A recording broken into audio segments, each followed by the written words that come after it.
This is KOCO 5 News at 6. Breaking right now, an explosion levels a home on the Metro's west side. Sky 5 over the scene showing you all the debris left behind. That neighborhood shaken during that blast. Thanks for joining us this evening. I'm Mecca Rain. KOCO's Brian Schlonsky live at the scene near Northwest 32nd and Sarah Road. Brian, police now investigating if burglars played a role. Well, Mecca, when you see where I'm standing right now, it's really hard to believe that no one was injured in all this. Take a look at this. You can see a ceiling fan still dangling there from one of the rafters. And if I walk you over to the house next door, look at this, bricks from that other house just wedged in here. The houses all around here suffered damage, about 5 of them. Investigators, as you said, have been out here all afternoon trying to figure out exactly what caused this. OKC Fire tells me a gas stove was stolen from the home. When it was disconnected from the wall, it caused this house to fill up with natural gas. A worker from across the street came to check on the sprinkler system, opened the garage, and boom. Thankfully, he was okay. I talked to neighbors. Here's what the explosion sounded like to them. And we heard an enormous boom and thought it was an earthquake. And I went outside and saw this insulation thousands of feet in the air.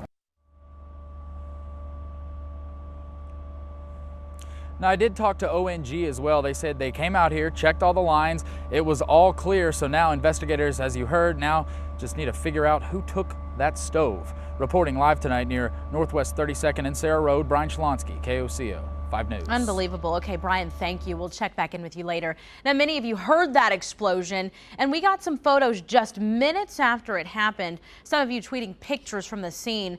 We want to remind you, if you ever see breaking news happening, take a picture if it's safe to do so and upload it using the KOCO mobile app. Also, call us and let us know what's happening. And this is the second time this year fire crews have responded to a home explosion.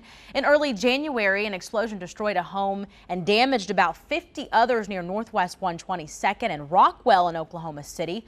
A man was thrown from his bed but surprisingly survived with just minor burns. Oklahoma Natural Gas says poor workmanship was to blame. And we'll have the latest updates on this developing story on the KOCO mobile app. If there are any big breaking details, we'll send those out in a push alert. Right now, crews are fighting massive grass fires in Okmulgee County. 2 of those fires started Thursday and have consumed more than 18,000 acres. Firefighters are using engines, planes, and bulldozers to try to contain those flames. That fire has destroyed several buildings, but so far, no reports of any injuries. And fire danger remaining a concern this weekend. Today, fire crews from 4 different departments battle this fire in McLean County. It burned several acres along I-35 near Purcell. The flames never forced the interstate to shut down, though. At this point, the cause hasn't been determined. Well, today the wind wasn't much of a factor for those crews, but it's Oklahoma, so we know the change is on the horizon. Meteorologist Jonathan Conder is here with what's in store. Absolutely. During the overnight, cold front moves through. Winds will pick up tomorrow morning, but it sure was warm before the cold front moved through. We're going to talk about this next wave of rain coming in. It's a very high chance of much needed rain. We'll time it out hour by hour. That's all coming up in the forecast right at 6:15. The animals in our care are not pets, but they're an extension of our family.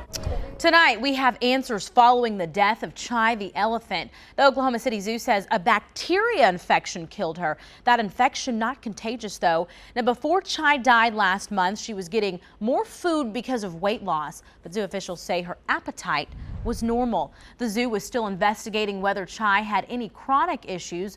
Those tests could take several weeks. And right now, Oklahoma City police searching for a car connected to a shootout on I-240. It happened early this morning near Bryant. One car crashed, injuring 1 person inside. The other car sped off. Police say both people in the vehicles had just left a club in Moore.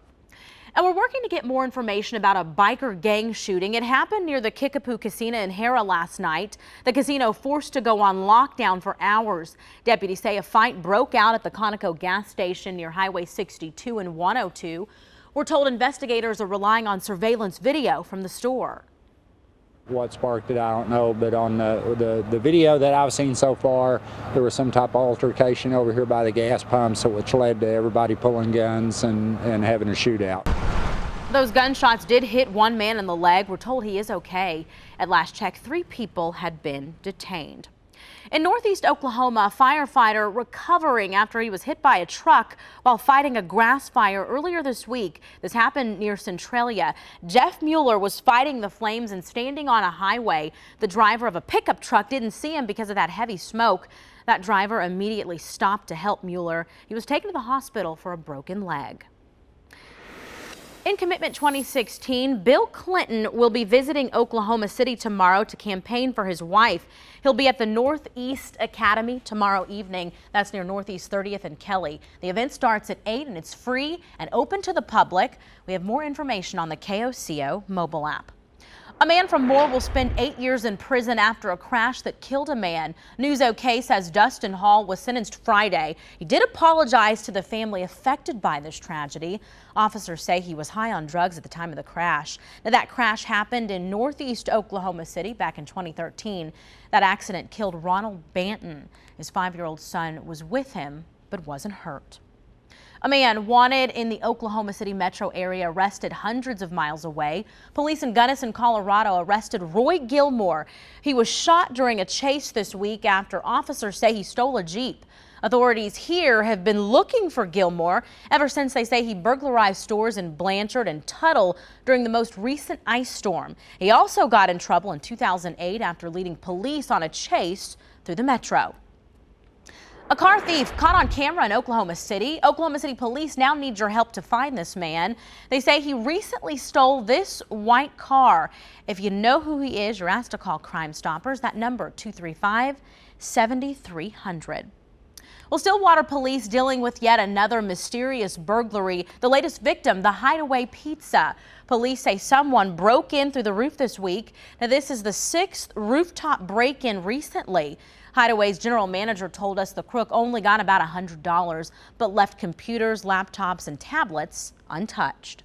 Meanwhile, a big find from the Moore Police Department. Yesterday, officers recovered 3 stolen vehicles from a home in a rural area on the east side of town. They included a truck and trailer that were stolen from Norman on Friday morning. One person was arrested on the scene.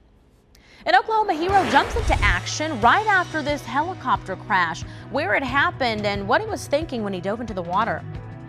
Also, Oklahoma City police rolling out their brand new body cams when this technology won't be turned on. Also, if you have a story idea for us, call us. That number on your screen, 405-475-5555. You can also send us a message on Facebook or Twitter.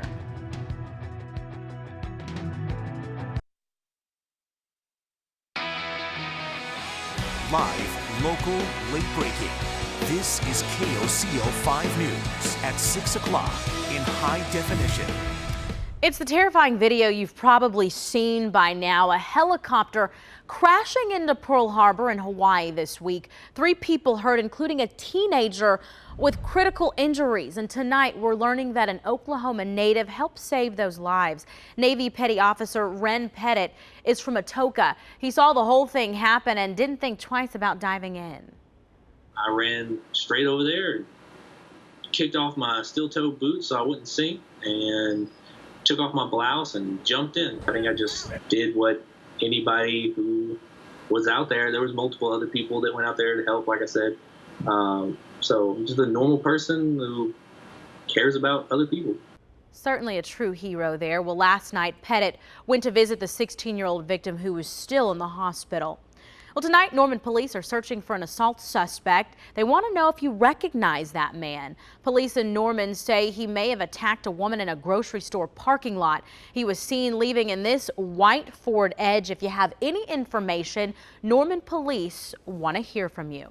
Well, Oklahoma City police giving us a look at what they do on a daily basis like never before. This is one of thousands of new videos from officers' body cameras. The department has 100 cameras right now. They're turned on during any call. The cameras are being used between 4 p.m. and 2 a.m. Police say that's when most of the crime happens. Now, each officer could eventually get their own camera at the end of this pilot program. Warm and sunny today, but I'm going to show you when you need to break out the umbrellas and who could even see some snow. Coming up, the Sooners in a make-or-break game with Big 12 title implications on the line. It is a top 10 showdown in Morgantown. Plus, we'll recap the Thunder's loss to Indiana and get you ready for LeBron. King James comes to town tomorrow night right here on KOCO. It's next on KOCO 5 Sports.